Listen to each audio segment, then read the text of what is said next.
Well, thank you so much for having me on. And I actually remember when you got read. Read on Twitter. I may have been one of the people who read. Good. Hell yes. And even 3 years ago, when Mara was first here, and you had the big Transgenders in America story, and there were no trans people of color. And so one of the ways that we push this conversation forward is really centralizing our community's most vulnerable and at-risk communities, which is trans women of color, right?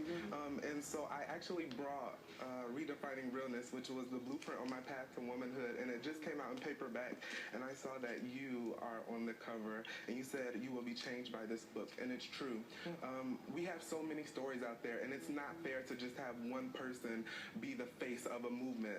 It's impossible, really, and it kind of shifts the conversation to folks who are having access to things like healthcare that we can't get, and it shifts the conversation to people who are like privileged. So there's my mentor, Raina Gossett, always talks about change, dismantle, and build. And so change was the covers that we see. That's the change that we want to see in the world. We see Caitlyn Jenner and Laverne Cox on these covers, but we also have to dismantle systems of white supremacy and capitalism, right? And then we have to build back up what we want to see in the world. So I'm sorry I look a little tired, but we were on set last night until 4 a.m.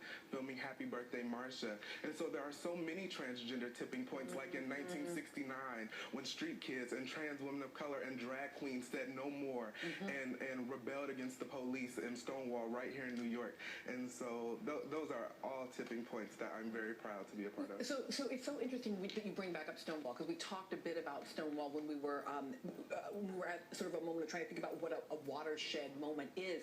And, you know, we're TV, so we're looking for pictures, right? There were no pictures of, there's like one image from the whole Stonewall riot. So we think about how